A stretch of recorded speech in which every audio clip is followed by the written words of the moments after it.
بسم اللہ الرحمن الرحیم۔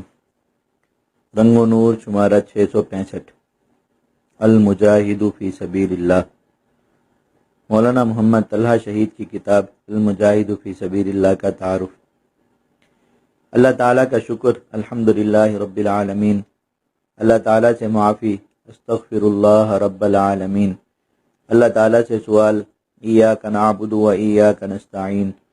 اللہ تعالیٰ کی بے شمار خصوصی رحمتیں، صلاۃ اللہ وسلامہ علی سید المرسلین خاتم النبیین وعلی آلہ وصحبہ اجمعین۔ اللہ تعالیٰ کے انعام یافتہ بندے، انبیاء، صدیقین، شہداء اور صالحین، یا اللہ ہمیں بھی ان کی راہ پر چلا برحمتک یا ارحم الراحمین۔ یا اللہ طلحہ شہید کے درجات بلند فرما فی اعلی علیین۔ طلحہ کے بارے میں لکھے ہوئے اس مضمون کو قبول فرما، آمین یا خیر الغافرین یا رب الشہداء والمجاہدین۔ اللہ تعالیٰ نے مجھے ایک پیارا سا بھانجا دیا۔ یہ 1993 کا سال تھا، ستمبر کا مہینہ اور جمعہ کا مبارک دن۔ خاندان میں الحمدللہ جہاد کی خوشبو پھیلی ہوئی تھی۔ جہادی نسبت سے ہی اس کا نام طلحہ تجویز ہوا۔ روئے زمین اور زمانے کے بہترین مجاہدین میں سے ایک حضرت سیدنا طلحہ رضی اللہ عنہ کے مبارک نام پر۔ طلحہ ابھی 4 ماہ کا تھا کہ میں کشمیر میں گرفتار ہو گیا۔ نہ اس نے مجھے شعور کی آنکھوں سے دیکھا اور نہ میں اسے جی بھر کر دیکھ پایا۔ میں واپس آیا تو طلحہ 7ویں سال میں تھا، قرآن مجید حفظ کر رہا تھا۔ مجھے بہت محبت بھری آنکھوں سے دیکھتا تھا۔ اس نے قرآن مجید حفظ کیا اور دینی تعلیم کے لیے مدرسہ میں داخل ہو گیا۔ ہماری بہت کم ملاقات رہی، پھر میں کہیں دور چلا گیا۔ وہ ملاقات کے لیے مچلتا تھا۔ ایک بار وہاں پہنچ گیا تو بس ٹکٹکی باندھ کر دیکھتا رہتا تھا۔ پھر وقتاً فوقتاً مختصر ملاقاتیں ہوتی رہیں۔ آخری سالوں میں وہ مجھے خط بھی لکھتا تھا۔ ان خطوط سے لگتا تھا کہ وہ بیمار ہو چکا ہے، مریض محبت بن چکا ہے، اسے عشق ہو چکا ہے، ایسا سچا عشق جو محبوب کے دیدار کے سوا اور کسی دوا سے شفا نہیں پاتا۔ وہ باصلاحیت تھا، سب چاہتے تھے کہ وہ زیادہ سے زیادہ کام کرے، مگر اس کا عشق دیوانگی کی حدود کو چھو رہا تھا۔ وہ سب سے محبت کرتا تھا، مگر اس نے محبوب حقیقی بس ایک ہی بنا لیا تھا۔ اسی کے عشق میں اس کی آنکھوں سے آنسو ابلتے تھے اور وہ بے قرار، بے تاب اور مجبور ہو جاتا تھا۔ یہ عشق اس کی رگ رگ میں اتر چکا تھا۔ رگ رگ میں دل ہے، دل میں تڑپ درد عشق کی، محشر بنا ہوا ہوں تمنا یار میں۔ طلحہ شہید کی داستان بہت عجیب ہے۔ آج میں اس داستان کا ایک ورق لکھنے بیٹھا تو حیران ہوں کہ کہاں سے شروع کروں اور کہاں پر ختم کروں۔ لوگوں کی زندگی ان کی موت پر ختم ہو جاتی ہے، جبکہ عاشق اور دیوانے کی زندگی اس کی موت سے شروع ہوتی ہے۔ یہ عشق نہیں آساں، اتنا ہی سمجھ لیجئے، ایک آگ کا دریا ہے اور ڈوب کے جانا ہے۔ تھوڑی سی اجازت بھی ہے بزم گہے ہستی، آ نکلے ہیں دم بھر کو رونا ہے رلانا ہے۔ تصویر کے 2 رخ ہیں، جاں اور غمے جانا، ایک نقش چھپانا ہے، ایک نقش دکھانا ہے۔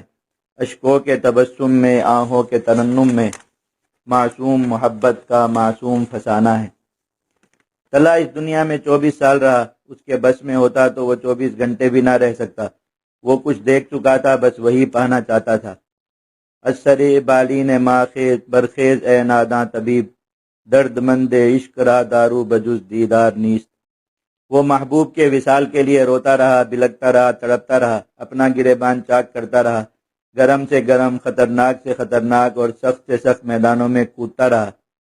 اپنے قریب پا کے معطر سیاہٹیں میں بارہا سلگتی ہوا سے لپٹ گیا۔ بالآخر اس کو اپنی منزل ایک گل پوش وادی میں نظر آئی، مگر وہ وادی اونچی تھی، دور تھی اور بظاہر طلحہ کے بس سے باہر تھی۔ مگر وہ عشق ہی کیا جو ہار مان جائے، وہ دیوانگی ہی کیا جو رکاوٹوں اور فاصلوں کو تسلیم کر لے۔ طلحہ شہید کی یہ کتاب آپ کے ہاتھ میں ہے۔ آپ اسے پڑھیں گے تو آپ کو معلوم ہوگا کہ طلحہ کون تھا، طلحہ کیسا تھا، طلحہ کہاں رہا، طلحہ کہاں گیا۔ یہ کتاب طلحہ شہید نے خود نہیں لکھی، مگر میں اسے طلحہ کی کتاب کہتا ہوں۔ یہ اس کی زندہ کرامت ہے کہ اس کے اہل محبت نے دل کھول کر طلحہ کے بارے میں لکھا۔ طلحہ جو دعوت امت کو دینا چاہتا تھا وہ اس کتاب میں بہت پر تاثیر آ گئی۔ اس کے پاس لکھنے کی فرصت نہیں تھی۔ وہ کوئی ایسا کام نہیں کرنا چاہتا تھا جس کو آڑ بنا کر اسے وصال یار سے روکا جا سکے۔ وہ خود لکھنے بیٹھتا تو کمال کا لکھتا، ماشاءاللہ ہر فن میں ماہر تھا، مگر اسے ڈر تھا کہ اسے لکھنے کے کام پر نہ بٹھا دیا جائے۔ مگر وہ امت میں جہاد کا درد اور شہادت کا شوق بھی اجاگر کرنا چاہتا تھا۔ اللہ تعالیٰ نے اپنے مخلص اور وفادار بندے کی یہ خواہش بھی پوری فرمائی اور طلحہ کی یہ کتاب دعوت جہاد اور شوق شہادت کا مرقع بن کر امت کے ہاتھوں میں پہنچ گئی۔ طلحہ سچا عاشق اور سچا دیوانہ تھا، اس کی یہ کتاب بھی اسی پاکیزہ عشق کا مرقع ہے۔ رند وہ ہوں کہ غزل بھی وہی رندانہ ہے، معنی و لفظ نہیں بادۂ پیمانہ ہے، واہ کیا مست غزل تو نے پڑھی آج جگر، ایک ایک لفظ چھلکتا ہوا پیمانہ ہے۔ حضرت سید احمد شہید رحمۃ اللہ علیہ خود کوئی مصنف نہیں تھے، انہوں نے اپنی جان ہتھیلی پر رکھی اور اللہ تعالیٰ کے حضور پیش کر کے عشق کی بازی جیت گئے۔ تب اللہ تعالیٰ نے زمانے کے اہل علم اہل قلم کو ان کی دعوت کے لیے مسخر فرما دیا، اور حضرت سید صاحب رحمۃ اللہ علیہ کی دعوت جہاد اس قدر پھیلی کہ کوئی واعظ کوئی مصنف صدیاں لگا کر بھی اس قدر وسیع اور مؤثر دعوت نہیں پہنچا سکتا۔ بے شک جان کی قربانی سے بڑھ کر کوئی عمل نہیں۔ ماضی قریب کے ایک مصنف کے دل میں داعیہ پیدا ہوا کہ وہ سید صاحب کی جہادی تحریک پر تحقیق کریں اور مکمل تفصیل سے اس تحریک کا حال لکھیں۔ انہوں نے اپنی زندگی کے 17 قیمتی سال اس خدمت پر لگا دیے اور حضرت سید بادشاہ شہید رحمۃ اللہ علیہ کی تحریک جہاد پر کئی کتابیں لکھی۔ دوران تحقیق ایک بار انہیں خواب میں حضرت سید صاحب شہید رحمۃ اللہ علیہ کی زیارت ہوئی۔ حضرت سید صاحب نے ان سے فرمایا، مہر صاحب آپ جو لکھنا چاہتے ہوں لکھیں، مگر میرے اصل کام یعنی جہاد کو خوب اجاگر کریں۔ طلحہ شہید کا جینا مرنا سب جہاد کے لیے تھا۔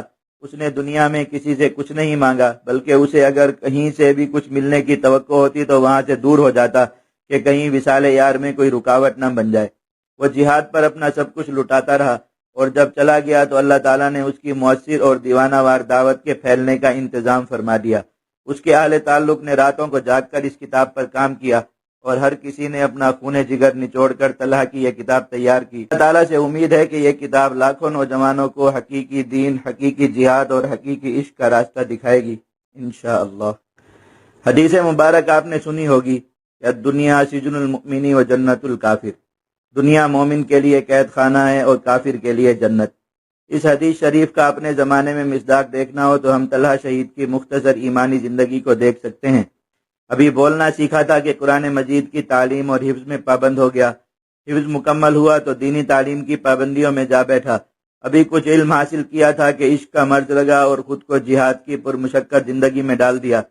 وہ کوئی لفظی یا سرسری مجاہد نہیں تھا، مکمل محنت سے ہر جہادی عمل سیکھتا تھا، محاذوں پر پہرے دیتا تھا، آگے بڑھ کر لڑتا تھا، مجاہدین کی دن رات خدمت کرتا تھا۔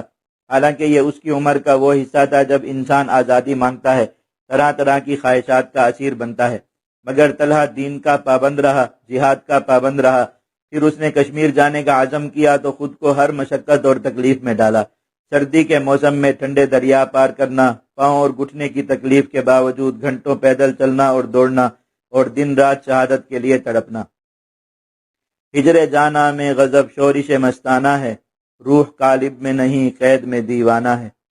اس دوران وہ مکمل طور پر سبیل اللہ یعنی اللہ تعالیٰ کے راستے کا قیدی بنا رہا۔ حرمین شریفین گیا تو وہاں بھی بس شہادت ہی مانگتا رہا اور وصال یار کے لیے تڑپتا پھڑکتا رہا۔ رہائی ہو نہیں سکتی کبھی قید تعلق کی، جو ایک زنجیر ٹوٹی دوسری زنجیر دیکھیں گے۔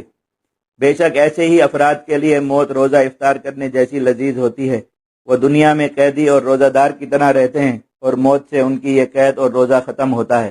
ایک کم عمر نوجوان کو کامیابی کا یہ راز سمجھ آ گیا۔ کاش ہم سب اسے سمجھ لیں اور اپنی زندگی بیکار آزادیوں اور خواہشات میں ضائع نہ کریں۔ حالات کے قدموں پہ قلندر نہیں گرتا، ٹوٹے بھی جو تارا تو زمیں پر نہیں گرتا۔ گرتے ہیں سمندر میں بڑے شوق سے دریا، لیکن کسی دریا میں سمندر نہیں گرتا۔ سمجھو وہاں پھلدار شجر کوئی نہیں ہے، وہ صحن کے جس میں کوئی پتھر نہیں گرتا۔ کرنا ہے جو سر ماری کا زیست تو سن لے، بے بازو ہے در در خیبر نہیں گرتا۔ آپ نے فضائل جہاد کتاب پڑھی ہے؟ یہ ایک عربی کتاب مشاری الاشواق کا ترجمہ ہے۔ مشاری الاشواق یعنی شوق کی راہیں۔ کتاب کے مصنف خود ایک بڑے عالم اور مجاہد تھے، اللہ تعالیٰ نے انہیں شہادت سے نوازا۔ یہ کتاب جہاد کے فضائل پر قرآنی آیات، احادیث مبارکہ اور اسلاف کے قصوں کا مجموعہ ہے۔ دین اسلام کی ایک خاصیت یہ ہے کہ یہ دین کبھی پرانا نہیں ہوتا۔ ہر زمانے میں دین اسلام کے ہر حکم پر عمل کرنے والے افراد موجود رہتے ہیں۔ اب آپ فضائل جہاد کے ایک ایک باب کو کھولتے جائیں اور ہمارے زمانے کے ایک نوجوان مجاہد طلحہ شہید کی سوانح دیکھتے جائیں۔ بلا مبالغہ آپ کو حیرت ہوگی کہ فضائل جہاد جس طرح کا مجاہد دکھانا اور بنانا چاہتی ہے، طلحہ شہید بالکل ویسا مکمل مجاہد تھا۔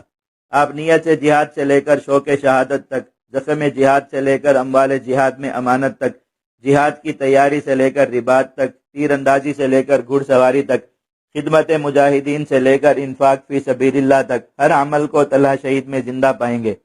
واقعی یہ دین اسلام کی کرامت ہے، یہ سچے جہاد کی کرامت ہے، اور یہ طلحہ شہید کی سعادت ہے۔ طلحہ بیٹے بہت مبارک ہو، آپ نے نوجوانی میں اتنے فضائل جمع کیے، اتنی کرامات حاصل کی اور میدان وفا کے حقدار شہزادے بن گئے۔ اس کوچے میں ہوں صورت یک نقش وفا میں، دنیا نے مٹایا مجھے لیکن نہ مٹا میں، بن بن کے مٹاؤ نہ میرا نقشہ ہستی، مٹ مٹ کے بنا ہوں ہمتن نقش وفا میں۔ اے اہل حقیقت مجھے آنکھوں پہ بٹھاؤ، طے کر کے چلا آتا ہوں میدان وفا میں۔ جیلوں میں اکثر قیدی رہائی کو ہی اپنی فکر اور دھن بنا لیتے ہیں، پھر ان کی ہر دعا، ہر عبادت اور ہر کوشش کا مرکزی نقطہ رہائی ہوتی ہے۔ بعض افراد پر یہ دھن ایسی سوار ہوتی ہے کہ اس کے لیے ناجائز طریقے اختیار کرنے سے بھی باز نہیں آتے۔ اسی طرح بعض مریضوں پر صحت پانے کی فکر اور دھن سوار ہو جاتی ہے، تب ان کی دعا، ان کی عبادت اور ان کی ہر کوشش صحت کی خواہش میں صرف ہوتی ہے، اور بعض اوقات وہ صحت پانے کے لیے حرام راستے بھی اختیار کرنے سے نہیں چوکتے۔ اسی طرح وہ افراد جن کو موت یا سزائے موت کا خطرہ ہو، وہ بھی اکثر اپنی موت کو ٹالنے کے لیے ہر کوشش، ہر طریقہ اور ہر حیلہ اختیار کرتے ہیں، اور بعض افراد تو اپنی روح نکلنے تک اپنے قاتلوں کے سامنے روتے، ہاتھ جوڑتے اور زندگی کی بھیک مانگتے مر جاتے ہیں۔ حالانکہ یہ سب افراد جانتے ہیں کہ یہ دنیا فانی ہے، اس کی رہائی، اس کی صحت اور اس کی زندگی سب فانی ہے، مگر انسان عجیب ہے کہ وہ ان فانی چیزوں کی فکر کو اپنا حال بنا لیتا ہے۔ اللہ تعالیٰ ایسے حال سے ہم سب کی حفاظت فرمائے۔ مگر دوسری طرف اللہ تعالیٰ کے صادق اور وفادار عاشق اللہ تعالیٰ کو راضی کرنے اور اس کے حضور اپنی جان پیش کرنے کی فکر اور دھن اپنے اوپر سوار کر لیتے ہیں۔ ایسے افراد چونکہ اللہ تعالیٰ سے جان کا سودا کرتے ہیں تو ان کے ہر عمل میں جان پڑ جاتی ہے، گویا کہ وہ جان دے کر جان پانے کا گڑ سیکھ جاتے ہیں۔ وہ زندگی دے کر زندگی حاصل کرنے کا راز جان لیتے ہیں، تب ان کی عبادت بھی جاندار، ان کی دعا بھی جاندار، ان کی نیکیاں بھی جاندار، ان کی دعائیں بھی جاندار، اور ان کی موت بھی جاندار زندگی بن جاتی ہے۔ طلحہ شہید بھی ان خوش نصیب، صادق اور وفادار بندوں میں شامل تھے جو اس راز کو پا گئے۔ طلحہ شہید نے اپنی جان اللہ تعالیٰ کو پیش کرنے کے لیے جو محنتیں کی، جس طرح فکر کی، وہ سب حیرت انگیز ہے۔ کیا کوئی انسان مرنے کے لیے بھی اتنی محنت، اتنی کوشش اور اتنی فکر کر سکتا ہے؟ ہاں بے شک، جو اللہ تعالیٰ کی عظمت کو پہچان جائے، جو اللہ تعالیٰ سے ملاقات کے شوق میں دیوانہ ہو جائے، اور جسے اللہ تعالیٰ کے وعدوں پر یقین ہو جائے، وہ یہ سب کچھ کرتا ہے۔ اللہ تعالیٰ ہمیں بھی صدق و وفا کا یہ جام اپنے فضل سے پلائے۔ طلحہ شہید سے میری بہت قریبی رشتہ داری تھی، مگر اس کے باوجود ہم ایک دوسرے سے دور دور رہے۔ وہ بھی مسافر تھا اور میں بھی مسافر، کبھی کبھار ملاقات ہوتی مگر بہت مختصر۔ چند بار اس نے خواہش ظاہر کی کہ مجھے کچھ اسباق پڑھا دیں، حدیث شریف پڑھا دیں۔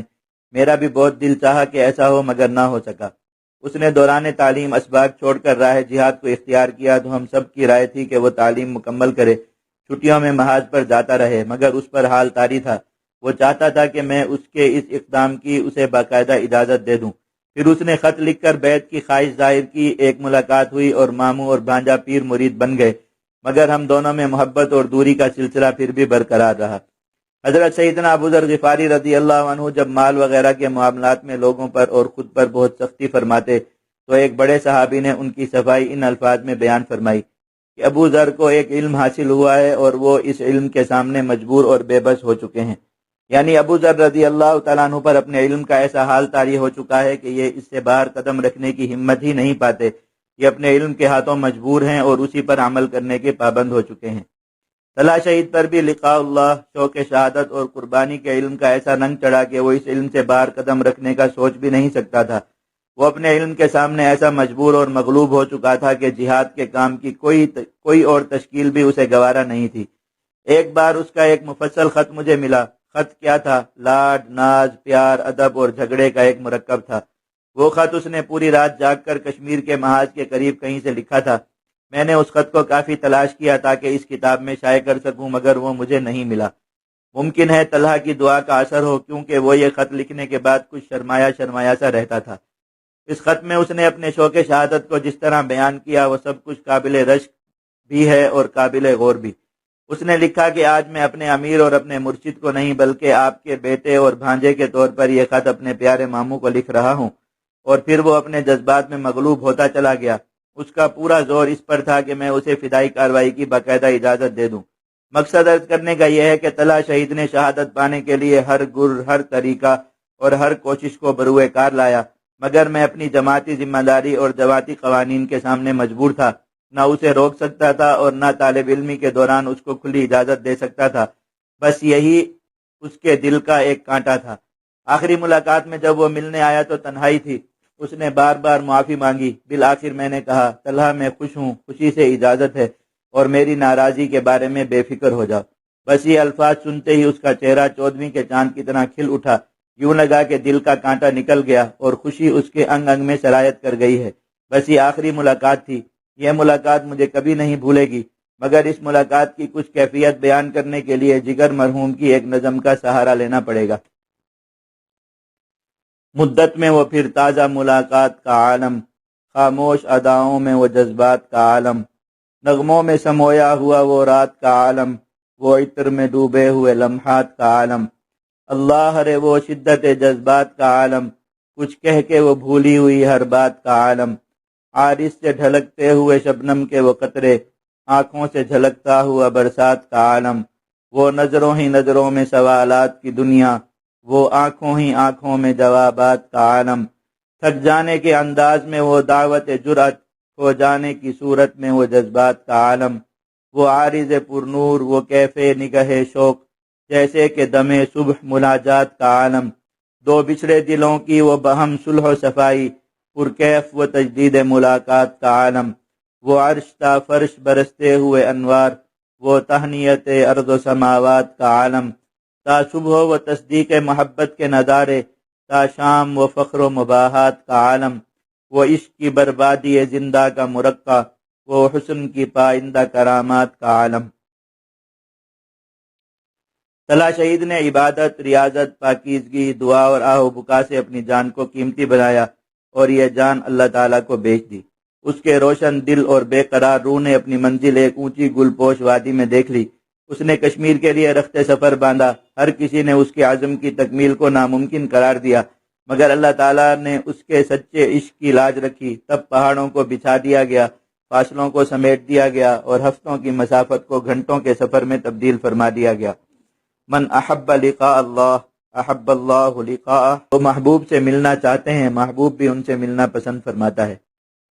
طلحہ کشمیر پہنچ گیا۔ وہ کشمیر فتح نہیں کر سکا، مگر جہاد کشمیر کی حقانیت کی دلیل بن گیا۔ اس نے کعبہ سے لپٹ کر شہادت مانگی۔ اس نے روزہ اطہر پر شہادت کی التجائیں کی۔ اس نے شہدائے احد کے قدموں میں شوق شہادت کے آنسو بہائے۔ اس نے شہدائے بدر کے پاس بیٹھ کر اپنا گریبان چاک کر کے اللہ تعالیٰ سے شہادت کا سوال کیا۔ اس نے اپنی ہر نماز، ہر عبادت اور ہر خدمت کے بعد شہادت مانگی۔ اس نے شادی کو ٹھکرایا، دنیا کو چھوڑا، ماں باپ کی محبت قربان کی، ننھے منھے بھائیوں کے پیار کو قربان کیا، اپنی بہنوں کے آنسو پوچھے، اپنی پیاری نانی اماں سے شہادت کی دعائیں کرائیں۔ جب ایسا سچا مجاہد، سچا عاشق کشمیر میں جا کر جان دیتا ہے تو یہ جہاد کشمیر کی حقانیت کی بہت روشن دلیل ہے۔ اس نے کشمیر میں جا کر کوئی بڑا طوفان نہیں اٹھایا، مگر اپنی جان دے کر اس نے جہاد کشمیر کا پانسا مجاہدین کے حق میں پلٹ دیا۔ بے شک شہید کی قربانی ہزاروں حملوں سے زیادہ دشمن کو نقصان پہنچاتی ہے۔ دشمن کے تن پہ گاڑ دیا میں نے اپنا سر، میدان کارزار کا پانسا پلٹ گیا۔ طلحہ نے آخری مارکہ بہت جاں بازی سے لڑا، دشمنوں کو بھرپور نقصان پہنچایا اور آخر میں تخت دہلی پر اپنا سرفراز سر گاڑ دیا، یعنی فتح اور اسلام کا جھنڈا گاڑ دیا۔ طلحہ شہید کی شہادت کے بعد کشمیر کی صورتحال میں بہت تبدیلی آئی ہے۔ آج وہاں روزانہ کی بنیاد پر نئے مجاہدین میدان وفا میں اتر رہے ہیں اور تخت دہلی مجاہدین کی یلغار سے لرز رہا ہے۔ زمانہ دیکھے گا کہ طلحہ شہید کا پاکیزہ خون اسلام، حریت اور آزادی کے کیسے کیسے رنگ دکھاتا ہے۔ میرے پیارے بھانجے، میرے شیخ اور مرشد، میری آنکھوں کی ٹھنڈک، اے طلحہ، منزل مبارک، شہادت مبارک ہو۔ لا الہ الا اللہ، لا الہ الا اللہ، لا الہ الا اللہ محمد الرسول اللہ۔ اللهم صل على سيدنا محمد وآله وصحبه وبارك وسلم تسليما كثيرا كثيرا لا إله إلا الله محمد رسول الله.